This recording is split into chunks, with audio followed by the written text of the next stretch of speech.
मुग्धा और उसकी सास के बीच पूरा समय सास के किसी न किसी काम को लेकर मतभेद चलते ही रहते हैं।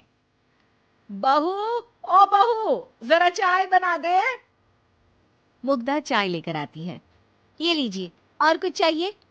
अरे नहीं, बस चाय पीने का मन था। जाओ, तुम दूसरा काम करो। चाय पीने के थोड़ी देर बाद सास दोबारा मुग्धा को आवाज लगाती है। अरे बहू रे, आओ बहू, जरा हलवा तो बना दे। मीठा खाने को मन हो रहा है। इसी तरह मुग्धा की सास पूरा समय कोई ना कोई काम बताकर उसे रसोई से बाहर तक निकलने नहीं देती। कभी चाय, कभी हलवा, कभी पानी तो कभी दूध, हर समय खाने को चाहिए। और उसके लिए अपने हाथ पे बिल्कुल नहीं लाने। परेशान किया हुआ है इन्होंने। सास की जबरदस्ती परेशान करने की आदतों से दुखी मुग्धा एक शाम सचिन के साथ अपने कमरे में बैठी हुई बात कर रही होती है। सुनो जी, मम्मी जी की ये जानबूझकर मुझे परेशान करने की फरमाइशों से मैं बहुत फ्रस्ट्रेट हो चुकी हूँ। पूरे दिन में एक सेकंड का आराम नहीं मिलता। रसोई से बाहर कदम रखती नहीं कि बहू ये बना दे, बहुरी वो बना दे। अरे इनकी फरमाइशें चलती ही रहती है। अरे मुग्धा, माँ खाने की शौकीन है, पर उम्र हो चली है, खुद खाना नहीं बना सकती, इसलिए तुमसे बोलती है। अरे तो शौक भी उम्र देख कर रखने चाहिए ना। समझ में नहीं आता, हर समय फेविकॉल का जोड़ लगाए सोफे से चिपकी बैठी रहती है। इतना सब डाइजेस्ट कैसे हो जाता है उन्हें? अरे, तुम मेरी माँ से इतनी नफरत कैसे कर सकती हो? मैं उनसे नफरत नहीं करती जी, बस परेशान हूँ। जहां मुग्धा अपने पति से ये सब बोल रही होती है, वहीं उसकी सास भी कमरे के बाहर दरवाजे से कान लगाए सारी बातें सुन रही होती है और अगली दोपहर रसोई में मुग्धा के पास जाती है। बहू, आज ना मेरा कुछ मसालेदार खाने का मन है। तो चाय बना दो, मुझे बहुत पसंद है। अरे ना, ऐसा कर लिट्टी चोखा बना ले। और हाँ, जितना मसाला बातों में मिलाकर पति को सुनाती हो ना, सब्जी में भी वैसे ही डाला करो। खाना स्वादिष्ट बनेगा। सास की बात सुनकर मुग्धा हैरान रह जाती है।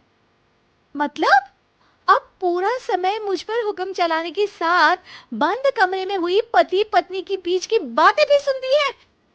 अरे बात जब मेरी थी तो सुनने में क्या दिक्कत है? ये कहकर सास वहां से चली जाती है। अरे अब तो हद पार हो गई। इस तरह से तो ये मेरा जीना मुश्किल कर देंगी। मुग्धा सास की हरकतों से परेशान उसका हल सोचने लगती है और इसी तरह कुछ दिन बीत जाते हैं, जिसमें सास का जन्मदिन आता है। मुग्धा बहुत खुशी के साथ अपनी सास को एंड्रॉइड मोबाइल गिफ्ट करती है।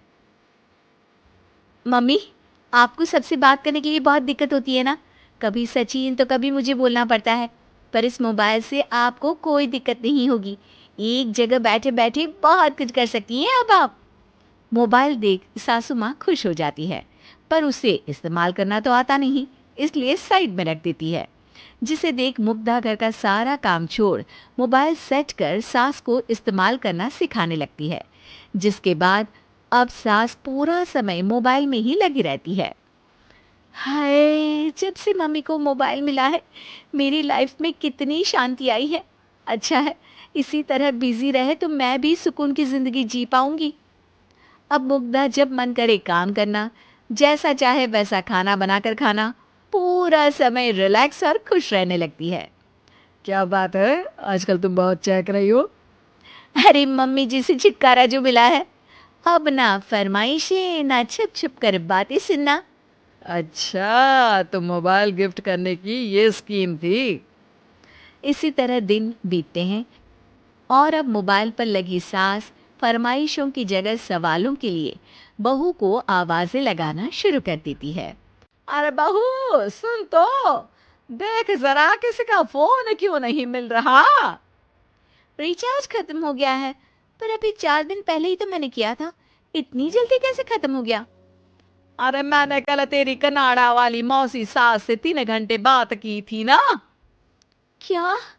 इतना महंगा तो मोबाइल भी नहीं आया जितना महंगा इसका रिचार्ज पड़ रहा है। इसके बाद तो जैसे मुग्धा के दिन की 24 घंटे में से 20 घंटे सास के पास उनके मोबाइल रिलेटेड प्रॉब्लम सॉल्व करने की ड्यूटी ही बन जाती है। अरे मुग्धा, ये मोबाइल में अचानक तेरी मौसी सास की शक्ल क्यों दिखने लगी? और ये तो हिल भी रही है। मम्मी, ये गूगल डुओ का वीडियो कॉल है। इसमें आप बात करने के साथ एक दूसरे की शक्ल भी देख सकती हो। अच्छा, ये तूने मुझे पहले क्यों नहीं बताया? अब बताने के लिए पहले नहीं बताया। इसी बीच सचिन भी वहां आ जाता है और सास अपनी वीडियो कॉल में बिजी हो जाती है। क्यों, सास बहू में क्या गपशप चल रही है? इसे गपशप नहीं, दिमाग का दही होना बोलते हैं। पर तुम तो मम्मी को मोबाइल देकर बहुत खुश थी, फिर क्या हुआ? हाँ, उसका सुकून भी कुछ ही दिन मिला। अब घर के टंटे खत्म हुए तो मोबाइल की टिंग टिंग शुरू हो गई। देखो भाई, कुछ पाने के लिए कुछ खोना तो पड़ता है। आखिर तुमने मोबाइल अपने फायदे के लिए ही तो दिया है, तो फिर सवालों के जवाब भी देने पड़ेंगे, क्योंकि जब तक उनके हाथ में ये फुथरू रहेगा, तुम्हारी लाइफ में प्राइवेसी और सुकून रहेंगे। हम्म, कहने का मतलब है अगर इससे प्यार बढ़े तो दाग अच्छे हैं। अरे मुझे पहले दिन से ही पता है मोबाइल किस मकसद से दिया गया है। भूलो मत, इससे पहले मैं बातें ही सुनती थी। सास की ये बात सुनकर मुग्धा शॉक में और सचिन हंसता रह जाता है।